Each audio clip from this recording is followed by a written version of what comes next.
मेरे लिए इतनी इसलिए विशेष है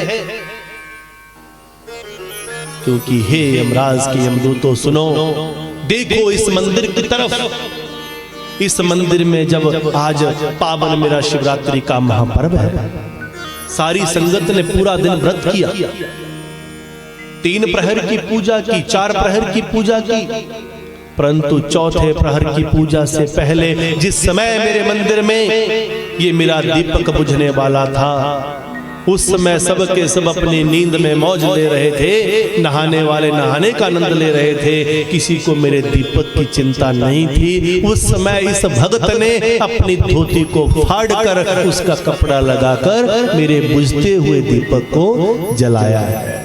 तो यमराज के यमदूत बोले, प्रभु ये धांधली है, धांधली है।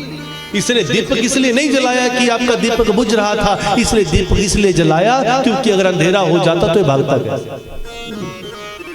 तो भगवान देखो यमराज के यमदूतों, ये जो आग है ना, आग के ऊपर चाहे सोच समझकर पैर रख दो, चाहे अनजाने में पैर रख दो, आग जलाती ही है।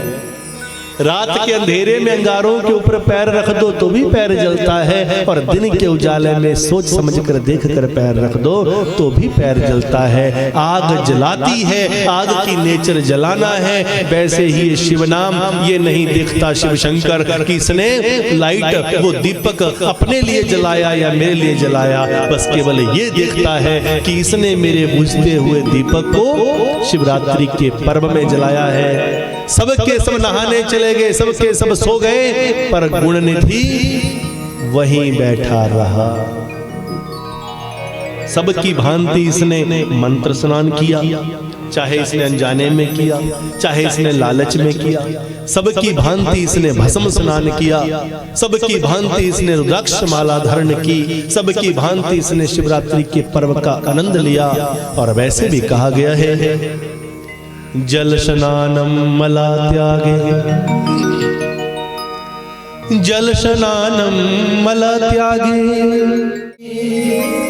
मंत्र स्नानम हरेत पापम, ज्ञान स्नानम परम पदम। और इसने चारों कार्य किए। पहली बात, जल स्नान मल त्यागे।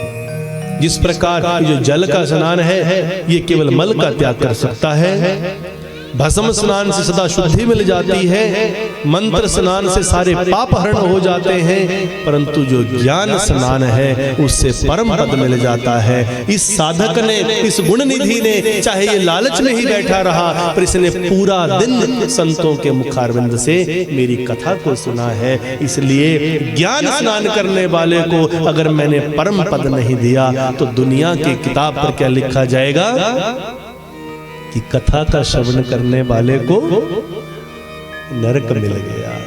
इसलिए मैं इसे नरक कदापि दे नहीं सकता। आज गुणनिधि की भक्ति से भगवान शिव बड़े प्रसन्न हुए और भगवान शिव ने बोला, हे गुणनिधि, हम तुम्हें अपने लोक लेकर जाएंगे। अपने लोक में ले जाकर गुणनिधि को अगले जन्म में कलिंग देश का राजा बना दिया।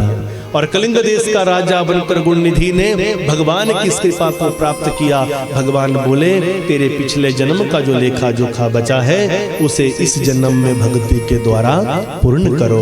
कलिंग देश के राजा बनकर गुणनिधि ने भगवान की अत्यंत साधना की और भगवान को प्रकट कर दिया। भगवान प्रसन्न हो गए और भगवान प्रसन्न होकर बोले, बताओ क्या चाहते हो। प्रभु, आज मेरी जिंदगी में वो पल आ गया है कि आज मैं वो नहीं मांगूंगा जो मैं चाहता हूं, मैं वो मांगूंगा जो तुम मेरे लिए चाहते हो। तो भगवान शिव बोले, जाओ कलिंग देश राजन, तुम्हारा अगला जन्म मेरे बड़े प्रिय सखा के रूप में होगा। मैं तुम्हें समस्त निधियों का स्वामी कुबेर का पद देता हूँ और उसी गुण निधि को अगले जन्म में सारे के सारे धन संपदा का स्वामी कुबेर बना देते हैं। और कुबेर रूप में प्रकट हुए हैं गुण निधि। भगवान बोले, और क्या चाहिए, कोई इच्छा है? तो कुबेर बोले, प्रभु मैंने आपसे कुछ नहीं मांगा, आपने मुझे अलकापुरी का स्वामी बना दिया, मुझे कुबेर बना दिया, बस एक कृपा कर दो कि मैं जब भी अपनी आंखें खोलूं तो आप मुझे दिखें, ऐसे रूप में विराजमान हो जाओ। तो उनके कल्याण के लिए भगवान महाशिव ने सुंदर काशी नगरी का निर्माण किया। काशी में विश्वनाथ रूप में भगवान प्रकट हो गए, विराजमान हो गए। बोले काशी विश्वनाथ की जय। काशी विश्वनाथ क्यों बना? कुबेर को धन्य करने। कुबेर बोला मेरे निकट आपका स्थान होना चाहिए, तो भगवान शिव ने अपना स्थान बना दिया। अब भगवान बोले अब खुश हो? बोला नहीं प्रभु, मैंने आपसे आज तक कुछ नहीं मांगा, पर मैं इससे खुश नहीं हूं। बोला तो क्या चाहते हो? बोला शिवलिंग रूप में तो आप मुझे दिखते रहेंगे, दुनिया भी आपका दर्शन करेगी, पर प्रभु कुछ ऐसी कृपा कर दो कि जब मैं आपसे बात करना चाहूं तो आप मेरे सामने रहें और मैं आपसे बात कर पाऊं। एक भक्त की पुकार सुनो। अब शिवलिंग रूप में भगवान बात तो करेंगे, अंदर शिवलिंग है, बात कर पाओ? कर पाओ? अब शिवलिंग रूप में भगवान विराजमान हो गए। भगवान बोले तो क्या चाहिए? तो कुबेर कहते हैं प्रभु कुछ ऐसा रूप मेरे सामने आ जाए कि मैं जब भी चाहूं तो आपसे बात कर पाऊं और मेरे ही निकट आप रहें। कथा प्रेमियों, कल आपने सृष्टि की रचना देखी। भगवान निराकार है, भगवान का इस जगत से कोई लेना देना नहीं। आज इस भगत के कल्याण के लिए सबसे पहले परम पिता परमात्मा महाशिव ने हमारी तरह आपकी तरह एक देह को धारण करके कैलाश में रहने का विचार किया। आज ये भगवान का कारण है संसार में आने का।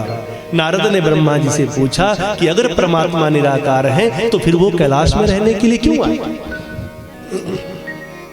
क्यों आए? अपनी इच्छा के लिए नहीं। आज कहा है भगत के वश में है भगवान, भगत के वश में भगवान है। बांध लेते भक्त मुझको, बांध लेते भक्त मुझको प्रेम की जंजीर से। अगर भगवान को बांधना है तो किससे बनते हैं? बोलिए किससे बनते हैं? बाकी गलतफहमी में मत रहना। भगवान और भगवान के नुमाइंदे संत महात्मा कभी इंसान के द्वारा बांधे नहीं जाते, वो केवल किससे बनते हैं? प्रेम से। कई बार इंसान सोच लेता है नहीं ऐसा कि वैसा कि ये कि वो, कुछ मतलब नहीं, कोई मतलब नहीं।